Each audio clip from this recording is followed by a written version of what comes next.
اجر ملتا. پوچھا گیا قنطار کیا ہے؟ تو اود پہاڑ سے بھی بڑا.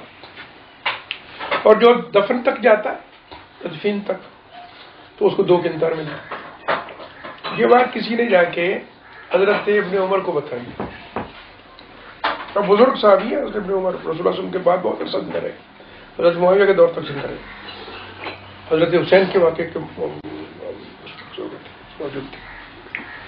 تو انہوں نے کہا ابو ہریرہ نے بڑی روایت شروع کر دی، بہت روایت بیان کرتے. تو جو آپ لے کے آئے تھے خبر، انہیں سے کہا کہ حضرت عائشہ سے جا کے پوچھیں.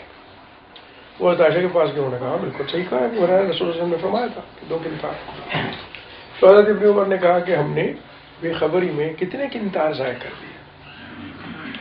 یہ بہت عدد حدیث ہے.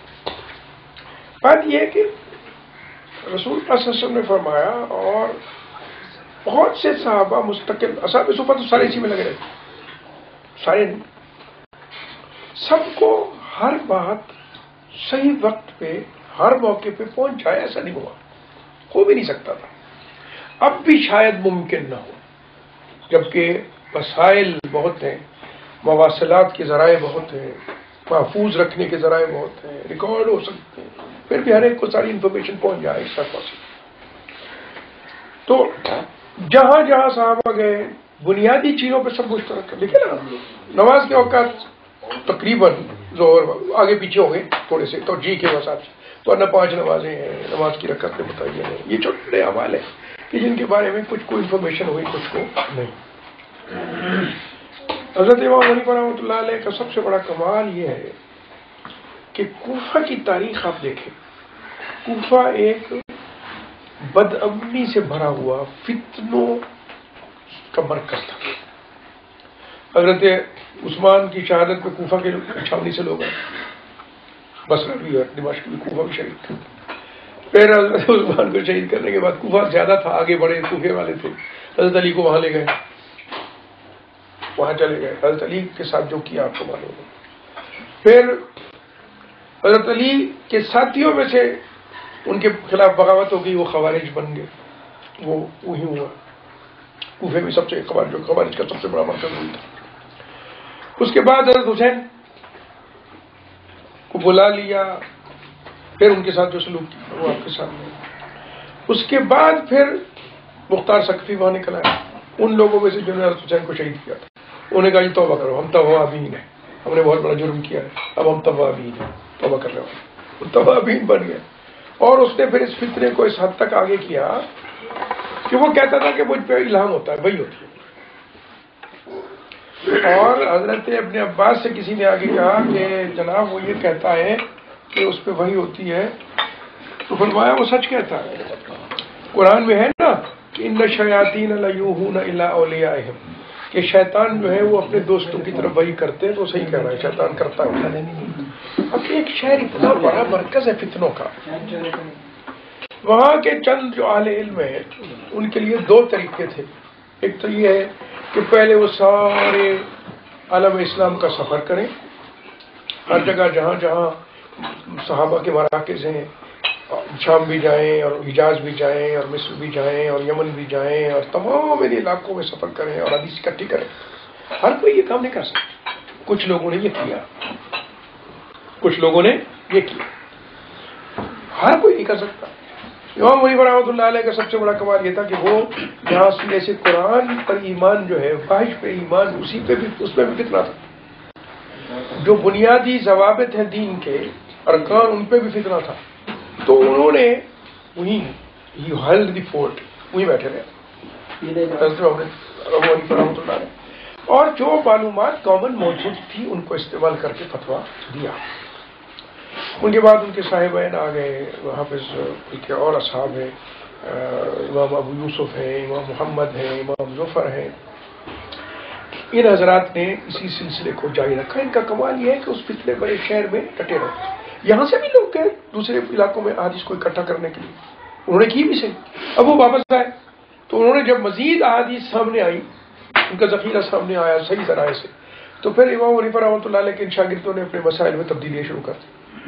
تو یہ ایک مسلمہ بات ہے کہ حضرت امام حنیفہ رحمۃ اللہ علیہ کے جو فتاوی ہیں ان میں سے 2/3 جو ہے اس پہ عمل چھوڑ دیا ان صاحب نے، اور جو نئے دلائل آئے تھے اس کے مطابق ہوا۔ ہیلدی پروسیس ہے، فطری ہے، اسی طرح ہونا چاہیے تھا۔ کچھ آگے آ کے رک گیا، یہ 4 بکاتے فکر بن کے، بلکہ بہت سے بن گئے، 4 بھی نہیں زیادہ ہیں۔ ظواہر کا اور ہے، پھر وہ فقہ جعفریہ اور ہے، پھر ان کے خود جو اپنے آپ کو شیعہ کہتے ہیں ان میں زیدیہ اور ہے جو ہمارے زیادہ قریب ہے وغیرہ۔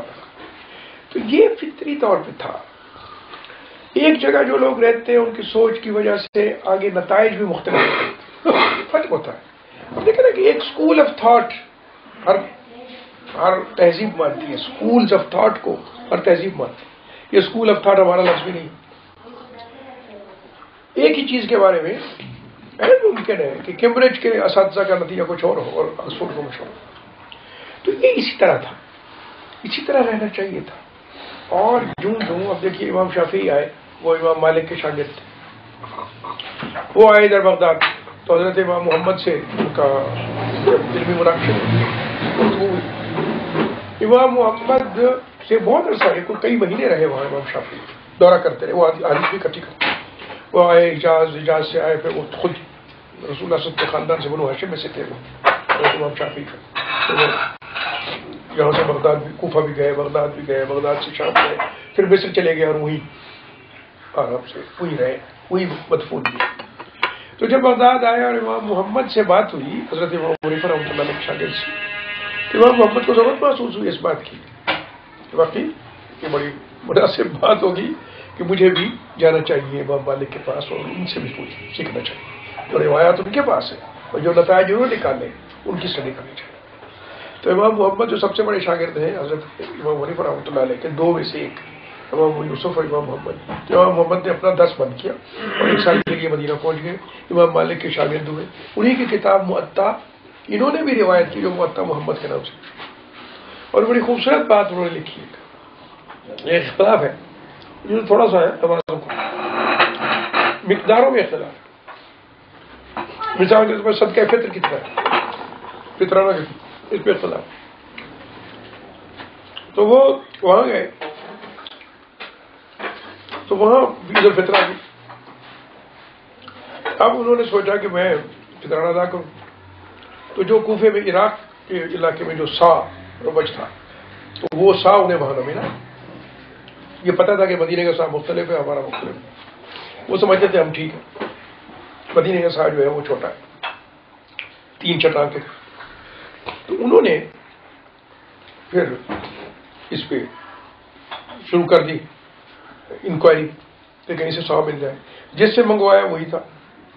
پھر انہوں نے پوچھنا شروع کر دیا کہ یہ سا کہاں سے ہے، کسی نے کہا میرے والد کے زمانے کا، کسی نے کہا دادا کے زمانے کا، کسی نے پردادا صاحب کے زمانے کے سارے ساتھ۔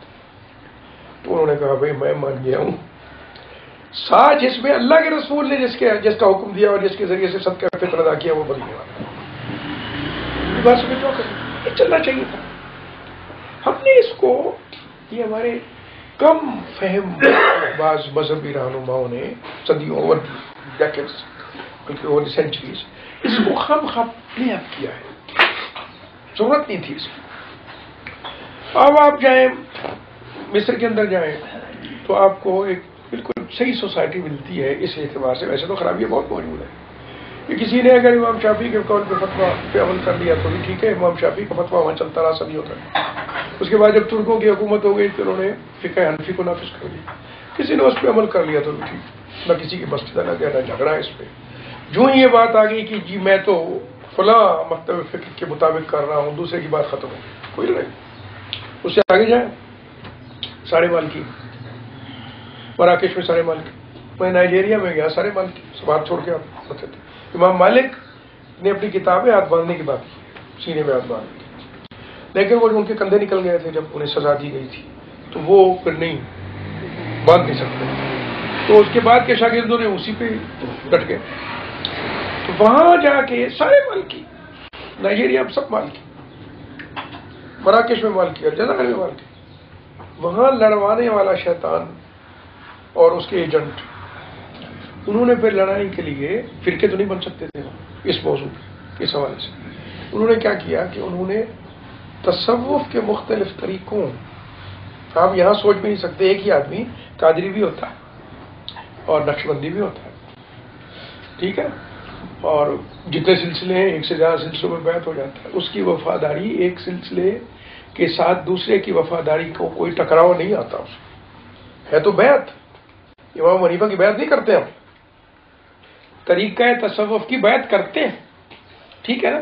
اور یہاں بیٹھا ہوا ایک آدمی نقشبندیہ سلسلے میں بھی بیعت اور قادریہ میں بھی بیعت، اور بھی کتنے ہیں، سب میں بیعت ہے، جھگڑا نہیں ہے. وہاں کیا کیا انہوں نے، فرقے بن نہیں سکتے تھے فقہی، تو انہوں نے شاذلیہ اور قادریہ میں جھگڑا کروا.